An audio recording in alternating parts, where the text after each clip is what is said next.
Well, here we are. It's the first Sunday of fall, which is the season of harvest, which to me is always a symbol of abundance and that related concept that's called prosperity.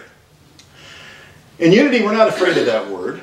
We're not afraid of the word prosperity, but we seem to use it in a very different way than the rest of the world. You know, there are entire churches that are built around the idea that God wants you to be rich, meaning lots of money, big cars, churches that look like shopping malls, the whole 9 yards, and they even have a word for it. They call it the prosperity gospel.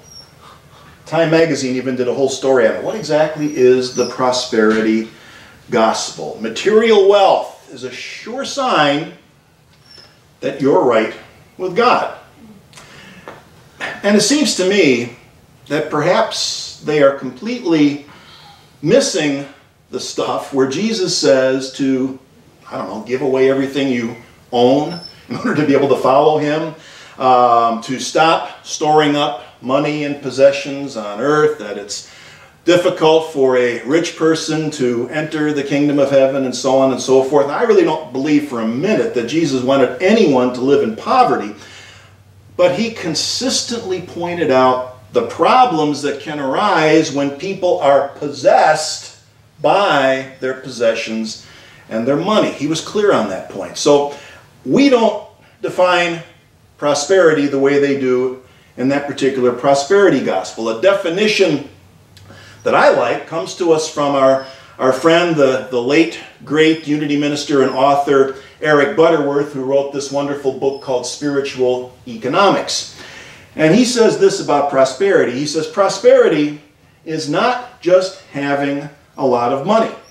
It is having a consciousness of the flow of substance. The true prosperity consciousness is consistently open to the flow, attracts opportunities to both give and receive, wisely directs the use of substance, and remains free from its burden. An important guideline. If you are worried about the money you have or don't have, you are out of the flow.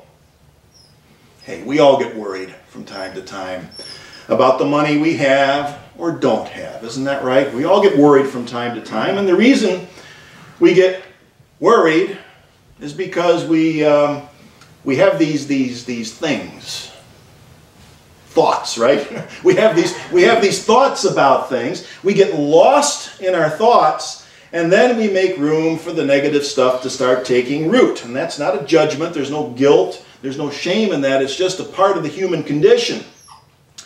Another Unity minister who does church consulting work, Gary Simmons, he has a way of describing this particular aspect of the human condition that I really like. He says this, and this is when you got to chew on a little bit. He says, if you have ever had not enough of anything, you know how difficult it is not to focus on what you don't have. Isn't that right? Not enough can bring you to the edge of your resourcefulness and become a mirror unto your own sense of insufficiency. I can instinctively get that. It is difficult to not focus on what you think you don't have. Strange as that may sound.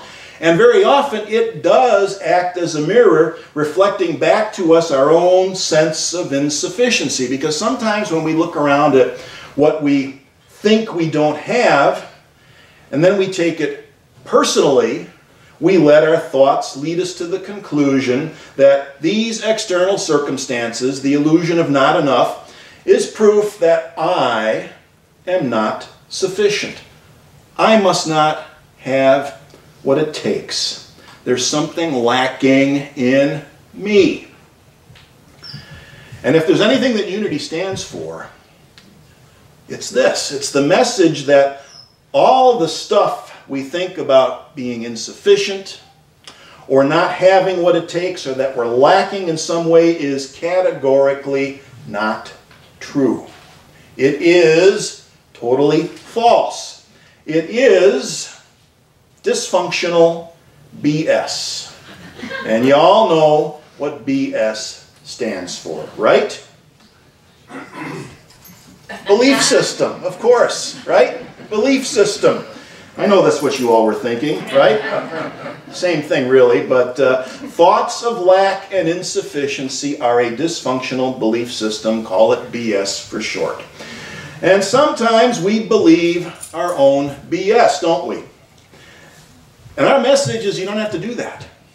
You don't have to do that. When I read Eric Butterworth's definition of prosperity, what really hits home to me is the idea that prosperity is, first and foremost, a state of consciousness. And developing that state of consciousness is a matter of spiritual practice. So our practice starts with the recognition of what we say in our 5 basic principles. One presence, one power, the universe and all of life, all sentient beings, no separation. And each one of us is a center of that presence and power. And if it doesn't start and end with that affirmation, then it's not a spiritual practice. So when we're confronted with the, let's call it the BS voice in our head that says not enough or you are not enough, the practice is to shift consciousness. Step 1, we affirm one presence and one power, manifesting as my own experience of life and consciousness. And then the next step is to ask ourselves, what are we going to do with that power? What are we going to do with it? What are the possibilities?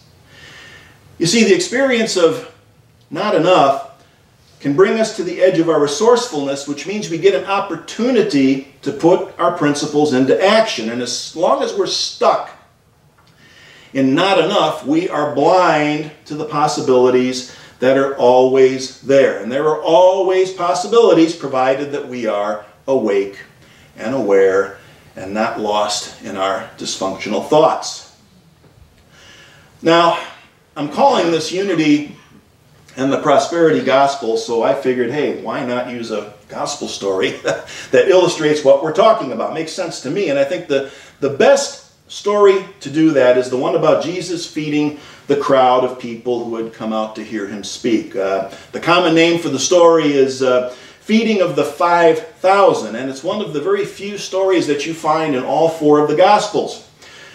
And I think most of us know the gist of the story, right? There's a whole bunch of people who follow Jesus into this remote area to listen to him speak and teach. Was it really 5,000? I don't know. I mean, I seriously doubt that anyone did a head count for the purpose of this story. It doesn't really matter if there was 500 or 5,000. It was a large group of people that had followed Jesus out into the middle of nowhere. And it's getting late. And people are getting hungry. And they're tired because it's been a long day. There's no McDonald's, no In-N-Out Burger around back in those days. And the disciples are looking at this and they're starting to get a little bit nervous. So they have a suggestion. And their suggestion is telling Jesus that he should tell everyone to go home. Go home, leave, get something to eat. Jesus has a little different idea, as you might imagine. He says to his disciples, he says, you feed them. They weren't ready for that. But, you know, it's only fair when you think about it. The disciples, they've been sitting around all day, and Jesus has been the one who's been talking and doing all the heavy lifting, so he gives them a task to do. And they fail miserably. They fail miserably. In one version of the story, these guys get downright sarcastic. You can almost see them rolling their eyes. He says, you feed them, and they say, with what? How can we feed all of these people? If we go into town to buy bread, it will cost 200 denarii. It was about 6 months' wages in those days. They don't have that kind of money. They just couldn't get past the idea that abundance was all about money. They could only focus on the money that they didn't have. They couldn't see any other possibilities. Jesus asked them to do something, and they don't even really make the effort, do they? They don't even make the effort. They just say, hey, it's impossible. We don't have enough money. So Jesus, who is very patient in this story, he's not always so patient with them, but he spells it out for them. He says, take a look around and tell me what we do have. How much food do we have? In other words, don't start with I can't, start with what you got. Be creative, all right? So they come up with 5 loaves and 2 fish. And I'm sure a few of the disciples were looking at that and they were probably thinking, all we have are 5 loaves and 2 lousy fish. It ain't enough, but I think by then they probably learned to keep their BS to themselves, essentially. And the story says that Jesus took what they had, blessed it, gave thanks, and everyone was fed. Not only was everyone fed, but they had something like 12 baskets of food left over. And none of the stories tell us exactly how it happened. There's nothing about food raining down from the sky. It doesn't even say that the loaves and fishes were multiplied. You hear that explanation. Sometimes you hear the story called the multiplication of the loaves and fishes, but it doesn't say anything like that. All we know from the story is that whatever they had, it was sufficient. And every time I talk about this story, I have to use this little cartoon. Please humor me. I love this. Jesus is handing out the loaves and the fishes, and his disciples go up behind him and they erect a sign that looks suspiciously like a McDonald's sign. Says, "It's a miracle, over 5,000 served." And somebody's going back to them saying, he, meaning Jesus, thinks that the sign's a bit much. And I think that would definitely be the case. The sign is a bit much because I don't know that Jesus would have considered this to be a miracle in the sense that something supernatural happened. There was a collective consciousness established. It's the outworking of natural law, and as a result, everyone had enough and there was something left over for next time. Maybe everybody pooled their resources, maybe a caravan came by. The details aren't important. What is important is to see that the disciples had given up. They thought it was impossible. They were mired in their BS story that closed off the possible. And what they thought was impossible became possible because of this shift in consciousness that Jesus helped to bring about. Or perhaps we could say that the Christ brought about the shift in consciousness. So if the disciples symbolize limited ways of thinking, then Jesus symbolizes our innate power and creativity, which we call our Christ nature. That's the term that Unity co-founder Charles Fillmore used because it was his way of describing how Jesus was awakened to the power within himself. And it's not just a Christian thing, but that just happened to be the context that Charles was working with. And he was very clear that everyone, Christian, Buddhist, everyone could cultivate the same power and the same creativity regardless of what label we want to use for it. Labels aren't important. So if I had to identify the one single most important spiritual practice that we see at work in this story, I would say it would have to be gratitude. Gratitude, gratefulness is a powerful antidote to BS. Gratitude is the first step in releasing and unleashing and expanding and sharing the good that is already in our lives. Notice what happened. The first thing Jesus did when they brought together what they already had was to bless it and give thanks. He appreciated it and he said thank you instead of saying, oh no, it's not enough, or is that all we have is 5 loaves and 2 fishes. I kind of hear the same thing going on when we get these occasional little rainfalls from time to time. You know, my attitude is, wow, what a blessing. Thank you. And inevitably, don't you hear somebody, usually on the news, who said, it's too little, too late, it's not going to be enough to break this drought. And I'm thinking, man, you know, that is exactly the opposite state of consciousness that we're trying to cultivate in this situation. Gratitude, be grateful for the blessings. It may seem small, but it all adds up. So Jesus blessed and he gave thanks.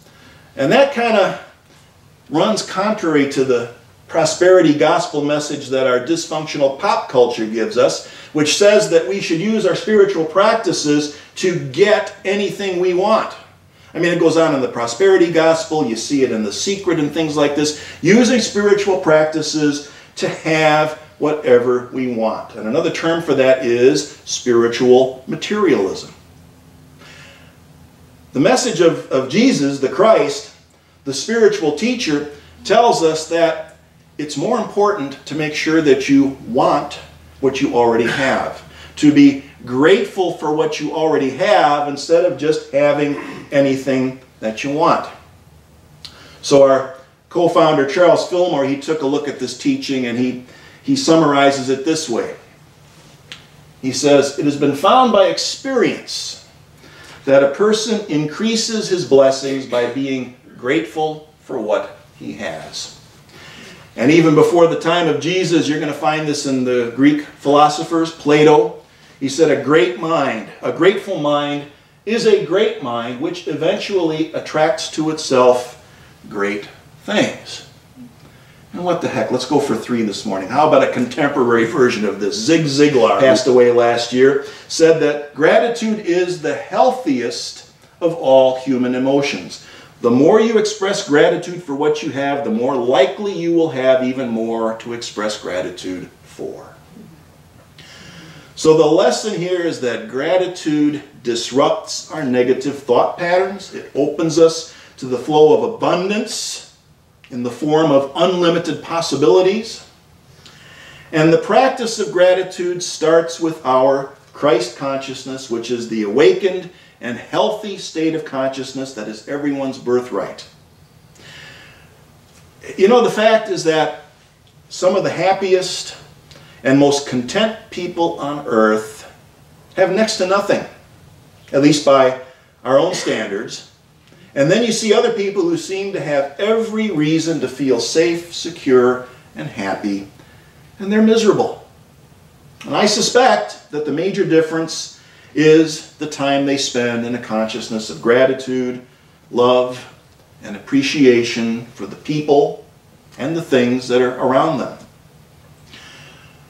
So the message is that love, gratitude, and appreciation are liberating, they are life-affirming, and maybe the next time we find ourselves trying to not focus on what we think we don't have, we might take a look around, take an inventory of what is already there. And this isn't just counting your blessings. I mean, spend some time really seeing and understanding and appreciating the abundance that's already there.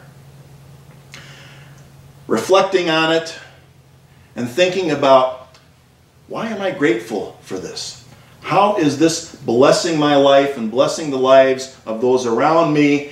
And what can I do? What might be just one thing that I can do to actualize the good and the blessings for others? And then we'll really be carrying out that wonderful golden rule. See you next week.